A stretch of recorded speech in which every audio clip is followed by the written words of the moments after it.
Okay, we're cooking on Shabbos, right? What you can do, what you can't do, what's cool cooking, what's not cool cooking.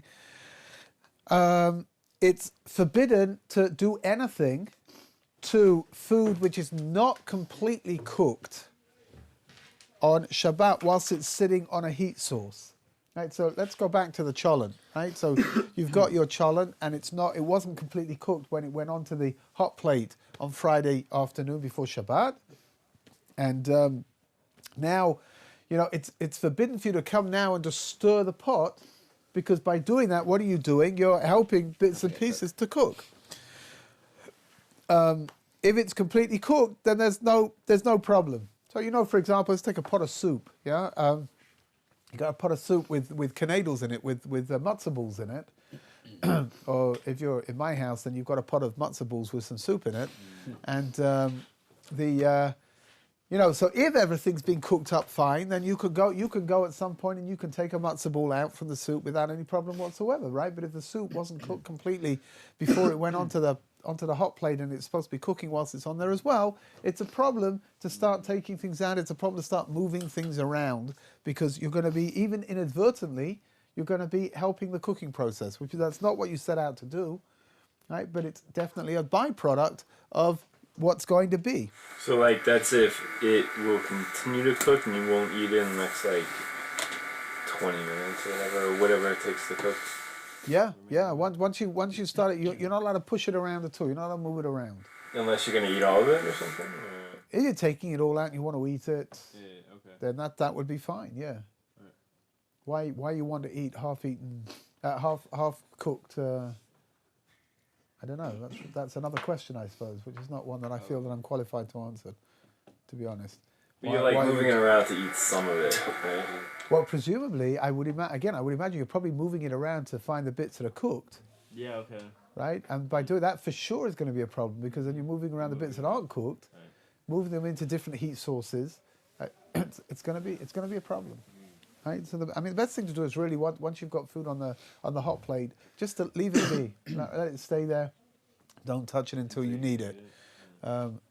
Although there is a sport in yeshivas, Friday night cholent eating, where they sort of they get into the kitchen somehow, and they have a little go at eating some of the cholent, or a lot of the cholent, whatever. But you got to be careful. Be careful what you're doing. Yeah. Where do we begin measuring when somebody transgresses the problem of bishul, of cooking on Shabbat? So if the thing is not cooked through the whole way through, then for sure there's a problem. But there is a lower level where if it's been cooked a certain amount, then most of the problem has been taken away. What's called ma'achal ben drusai. Is this if a convict would fleeing? Yeah, Ben Drusai was a bandit. Yeah, bandit, yeah. And he knows all this stuff. He only comes here for the donuts. Ma'achal Ben Drusai was a bandit, and he never had enough time to be able to cook his food through the whole way, because he was always on the run. He was always scared that he was going to be stayed in one place for too long, he'd get caught. And there's a machlokes in the Gemara, whether it's a half cooked, whether it's a third cooked, whatever it is. If the food has reached that point, then it's a lot less problematic. The problems of cooking are a lot less problematic than if it's not even a third cooked. If it's not even a third cooked, then that's cooking, and it's definitely a transgression on Shabbat. If it's more than a third? If it's been cooked more than a third before you start poking around inside of it, then it's less of a problem. So if you put your hearty, instead of having a cholent, right, on Shabbos lunch, you want to have a nice hearty vegetable stew, and you put it all on before Shabbat, you put it on the hot plate, and you're going to leave it there, right, in order to get it, to get it ready. It should cook overnight, and it should be nice and soft by the time you come to eat it. If it's a third cooked before you put it onto the hot plate ready for Shabbat, then if you want to pick something out of there at some point to have a little nibble, you can do that. And you can pretend to be a bandit. And some of you don't have to pretend. And if it hasn't been cooked a third through, then it's a problem. You can't really do anything with it at all until it's completely cooked and ready to eat. Yeah, sure. Which means that if you want to put it on, and just let it go. That the word cholent Rashi says the word cholent comes from a combination of sho long, which means hot and long.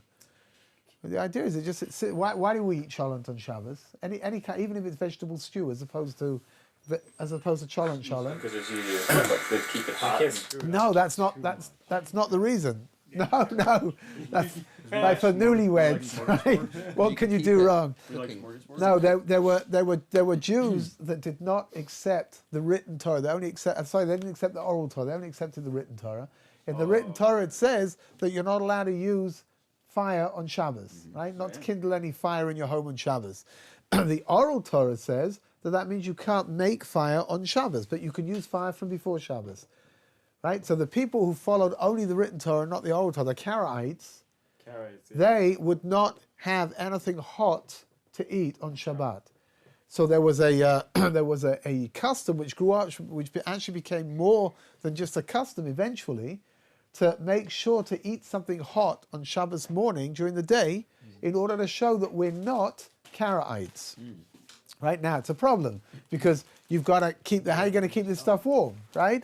So that's where the idea of cholent came from, this idea of a stew that's cooking for hours and hours and hours and hours. When it's finally ready, you can just bring it to your table and you can eat it. My father remembers when he was a kid, growing up in the East End of London, that before Shabbat, there was an Eruv around where the Jewish people lived, which is a means to be able to carry.